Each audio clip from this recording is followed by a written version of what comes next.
मुमरा शहर को आज आपने सुबह से लेकर रात तक आपने इस शहर को देखा, क्या कमी क्या संदेश? देखिए हमारी यही ख्वाहिश है कि मुमरा एक ऐसा शहर है कि जहाँ पर हमने जब भी आए तो यहाँ के नौजवानों के अंदर, यहाँ के लोगों के अंदर जो एक दीवानगी देखी है, तो हमें ऐसा लगता है कि यहाँ से अपनी क़यादत खड़ी होनी चाहिए उसमें। देखिए, आज इस राज्य की अगर हम बात करें तो हर राजनीतिक पार्टी अपने उसूलों को दरकिनार करके, जिस राष्ट्रवादी कांग्रेस, जिस कांग्रेस का जन्म ही इस बात से था कि हम शिवसेना के साथ नहीं जाएंगे करके, वो शिवसेना के साथ चले जाते हैं।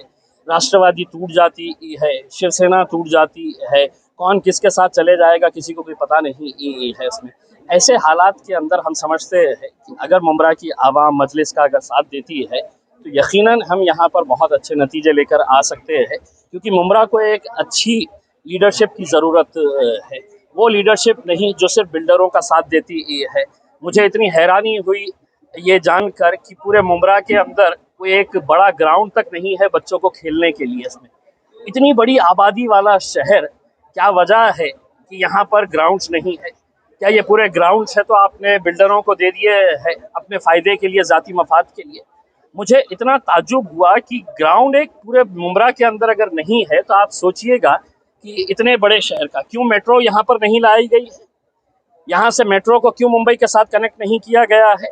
क्या वजह है? क्योंकि यहाँ पर अक्सरियत जो है वो मुसलमानों की है। तो यहाँ के एरिया का डेवलपमेंट ही नहीं होना चाहिए। क्यों नहीं लड़े हैं आपने कि यहाँ पर भी, यहाँ तक भी मुमरा तक मेट्रो आनी चाहिए करके उसमें? तो देखिए, ये जो है कि सिर्फ आपका इस्तेमाल जो किया जा रहा है, हर 5 साल के बाद आओ कौम वोट डालो।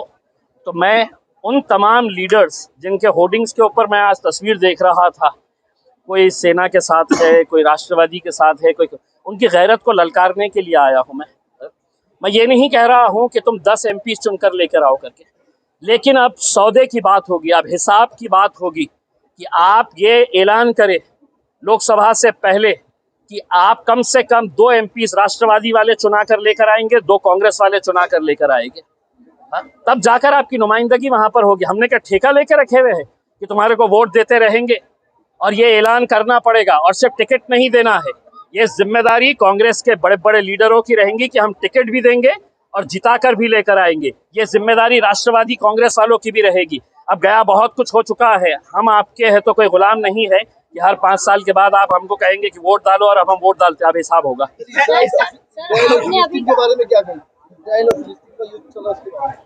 देखिए, उसके बारे में तो बहुत सारे ये है। आज इस मुल्क के अंदर हमें अफसोस इस बात का है कि नरेंद्र मोदी साहब जिस तरीके से अपनी ही पार्टी के जो आला कमान थे, वजीर आज़म थे, वाजपेयी साहब का जो स्टैंड था, अगर वो स्टैंड को अगर वो कैरी फॉरवर्ड करते तो हम समझते कि वो हक और इंसाफ के साथ रहते। अभी आपने जो है असम के सीएम ने कहा है कि असदुद्दीन ओवैसी, किसने कहा है? असम के सीएम जो है हेमंत बिस्वा ने कहा है कि असदुद्दीन ओवैसी जो है वो फिलिस्तीन को सपोर्ट कर रहे हैं, अगर उनको सपोर्ट करना है तो फिलिस्तीन चले जाए। अब मैं हेमंत बिस्वा साहब को ये कहना चाहता हूँ, तुम इराक में जाके लड़ लो करके। यहाँ पर अपने घोड़े दौड़ाने से, जबान चलाने से बेहतर ये है कि तुम इसराइल में चले जाओ ना उसमें। हम तो खुलेआम कह रहे हैं। हम एक युवा ने स्टेटस रखा था जिसकी वजह से उसके ऊपर FIR की गई, तो आपने कहा है कि आपके भी FIR करके दिखाए। देखिए, कर्नाटक के अंदर मुमरा में भी एक बीडी रितेश नामक युवक है जो मुस्लिम महिलाओं को ऑन कैमरा, एक बच्चा हिंदू है, वो मुस्लिम है, जिसको है ना अंडर एज है, वो एक शिवाजी महाराज के ऊपर। देखिए, मैं एक बात मैं समझ गया हूँ आपका मैं आपका सवाल समझ गया हूँ। ये सिर्फ यहाँ तक मुमरा के हद तक नहीं है। हम किसी भी तरह का सोशल मीडिया के ऊपर अगर कोई हमारे महापुरुषों के खिलाफ अगर कोई सोशल मीडिया के ऊपर डालता है, हम उसकी निंदा करते हैं, हम उसको कंडेम करते हैं। हम ख़तई ऐसी किसी भी हरकत का हम समर्थन नहीं करते हैं इसके अंदर।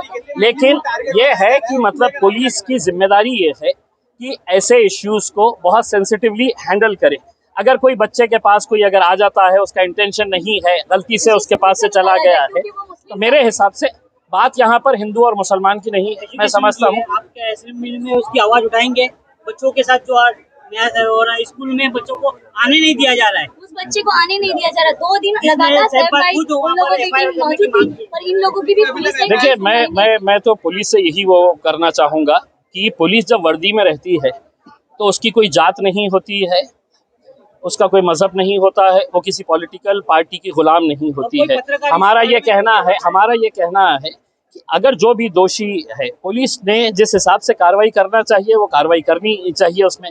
लेकिन आज जो हो रहा है कि सोशल मीडिया की छोटी सी पोस्ट के ऊपर शहरों के अंदर दंगल हो जा रहे हैं, बड़े बड़े मोर्चे निकाले जा रहे हैं इसमें, हम जैसा कह रहे हैं कि उसको बहुत ही सेंसिटिवली हैंडल करना। और मैं नौजवानों से ही अपील करना चाहूँगा कि ऐसी कोई पोस्ट नहीं डाले किसी के भी खिलाफ, किसी के भी धार्मिक भावनाओं को, चाहे वो हिंदू नौजवान हो या मुसलमान नौजवान हो। मैं उनसे यही अपील करना चाहूँगा कि आप एक दूसरे के धर्म का आदर करिएगा, किसी के धर्म के खिलाफ मत डालिए, किसी महापुरुषों के खिलाफ मत डालिए। अभी आपने बोला अब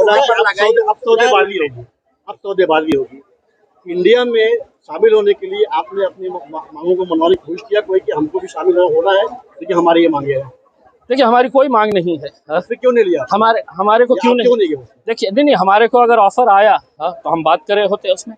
लेकिन ये जितने भी इंडिया के अंदर बैठे हुए लीडर्स हैं, ये क्या चाहते हैं कि आपने उनको वोट देना। इम्तियाज जलील ने सिर्फ वोट देना उनको। मेरे बाजू में राहुल गांधी सोचता कि मेरे बाजू में इम्तियाज जलील और असदुद्दीन अवैसी कैसा बैठेंगे।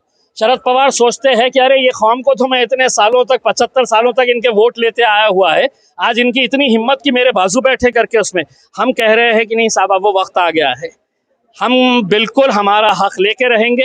अगर इंडिया को, भारतीय जनता पार्टी को हराना है तो आप मजलिस इत्तेहादुल मुस्लिमीन को, वंचित बहुजन आघाड़ी को, बीएसपी को कमज़ोर मत समझिए। हम अपने आप में अपनी ताकत रखते हैं। वो टीएमसी स्कूल जहाँ पर मुस्लिम बच्चे जाते हैं और हिंदू भी पढ़ते हैं, अब ऐसा मामला आया तो उनके लिए क्या सुझाव? नहीं, देखिए मैं नौजवान बच्चों से यही अपील करना चाहूँगा कि हम जब स्कूल के अंदर बड़े हुए थे तो हमारे दोस्त की जात, धर्म और मज़हब क्या था हमें पता नहीं था उसके अंदर। तो ये माहौल को स्कूलों के अंदर ना लेकर जाए। लेकिन बड़े अफसोस के साथ कहना पड़ता है, इसकी शुरुआत पिछले साल इसी महीने में 2000 अक्टूबर के अंदर हम इस बात के ऊपर चर्चा कर रहे थे कि हमारी बच्चियां अगर स्कूल के अंदर जाएगी तो हिजाब पहनकर जाएगी या नहीं जाएगी करके। अक्टूबर महीने के अंदर ही मतलब इसका फैसला हो रहा था।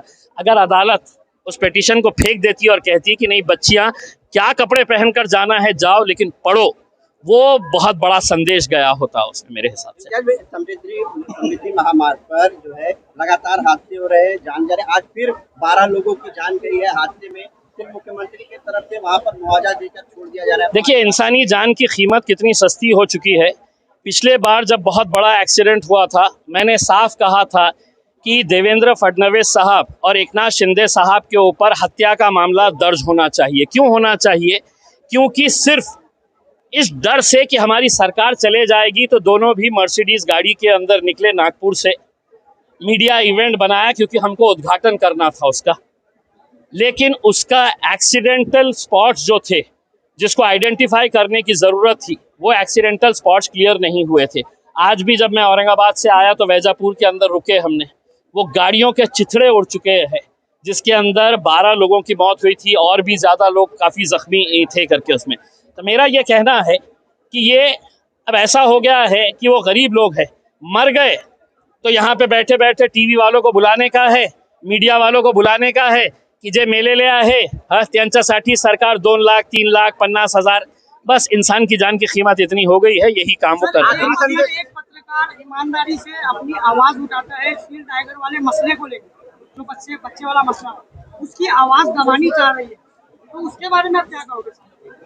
उसके ऊपर भी एफआईआर की मांग की जा रही है। आपने जैसा बताया कि आप पूरे देश में गोदी मीडिया ने तो आवाज बंद कर दी, तब एक सोशल मीडिया ऐसे खबरें दिखाता है तो उस पर कार्रवाई करने की क्यों मांग हो रही है? उसमें भी देखिए आज तो आप देख रहे हैं कि हर जो भी सरकार के खिलाफ जो भी उनकी लाइन नहीं ले रहा है उनको कैसे दबाया जा रहा है।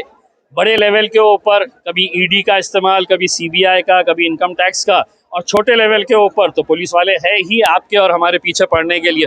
अब हमारे ऊपर ये है कि हमने कितना डरना और कितना लड़ना। हम पत्रकार